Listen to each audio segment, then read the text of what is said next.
Well, I want to talk to you today about the single most underused skill in sales today.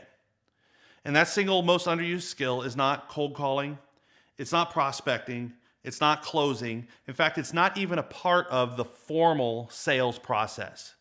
And if you hadn't looked at the title of this video, most of you wouldn't even guess what this was. Of course, what I'm talking about is listening, the skill of listening. Now, before you stop listening and turn this video off, I want you to go down memory lane with me. Think back to your high school days. Think back to your college days. And I want you to think about how many classes were at least available. Whether you took them or not, it's not an issue, but how many classes were available that dealt with speaking in front of people? Now, if you're like me, you can remember several classes that were at least available. I took 2 or 3 or 4 speech classes in high school and college, and some communication classes as well. And you probably did the same thing. Now I want you to think about how many classes were available that were devoted specifically to listening. I can't think of a single one. I had classes where for a day or two we might talk about the concept a little bit, but not a class that's devoted to listening. Now I want you to think about this as well.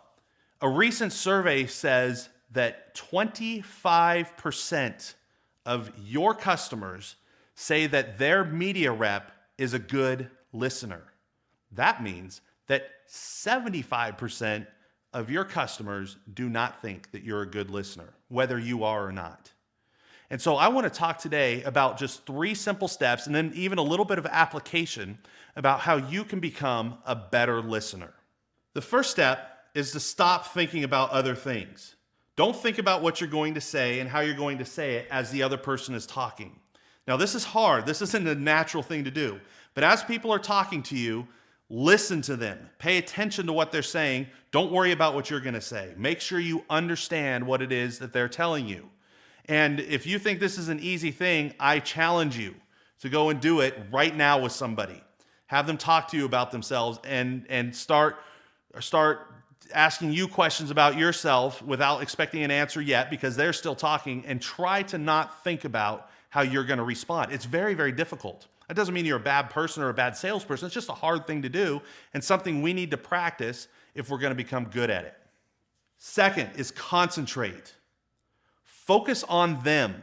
Don't focus on anything else. This is how you listen better. This is how you keep from thinking about what you're going to say. This is how you focus on what they're doing. It takes concentration. And because it takes concentration, it makes it more difficult. Right? So really try to understand, really concentrate on what it is they're saying, not only the words they're using, but what do they mean when they use these words. As you know, sometimes the words that people use to convey ideas don't really convey the ideas they're trying to convey, but with a little bit of concentration, a little bit of work, you can uncover what the real thing is that they're talking about. Third, take notes as you listen to somebody.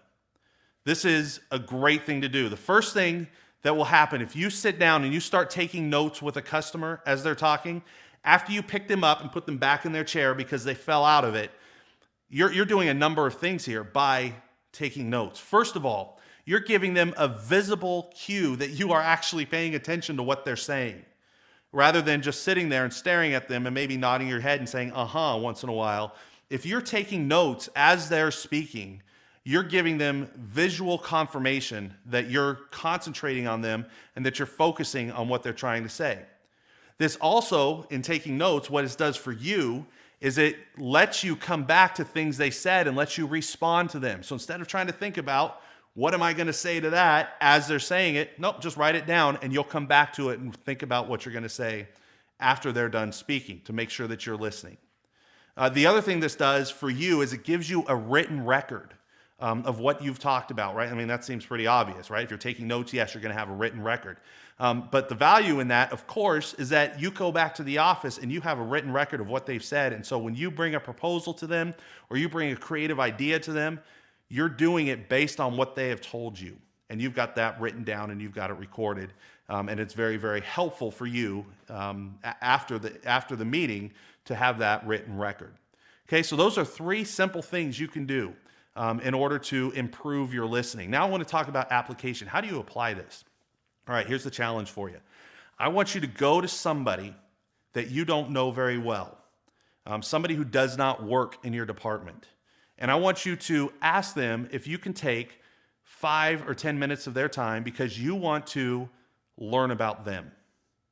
And you want them to talk to you about themselves, right? That's everybody's favorite topic is themselves, right? You shouldn't have a lot of trouble finding somebody who wants to talk about themselves. And just talk about where they grew up, what their life was like, their career, all that kind of thing. And you're going to practice listening, and you're going to practice taking notes, and you're telling them this is why you're doing it. You're practicing your listening, and then you want to read back to them what you wrote down to make sure that you caught everything that was important to them. This is one way you can practice that. Another way you can do it is you can get 2 or 3 people that you don't know and have them tell you about themselves. And for one of them, don't take notes, just listen like you normally do. And the other one, do take notes and read back the notes to them and see which one you listen better to. A third thing you can do is, of course, be strategic in who it is that you ask this about. There are people that you depend on within your organization. There are people that you're going to have to go to and ask favors of, at least sometime down the road if you haven't already, to help you get a sale. People who are not in sales, but you need their help to do it. I'd be careful about who I ask as well, because you don't want to give the wrong idea to anybody. You just be upfront with them and say, listen, I'm doing a listening exercise. I need your help to do it. I need to go to somebody I don't know that well, and I need to just get information from you and see if I can listen accurately and respond to the things that you've said and say them back to you. So these are just some things that you can do in order to improve your listening skills. Again, it's the most underused skill in sales. Salespeople, you are wonderful people. You're really good at talking, but not always really good at listening. And so this is something that if you can develop this, if you can become more than proficient, if you can become an expert at listening, it's going to put you so high above everybody else in your market who's selling against you, you will become the favorite rep of many of your customers.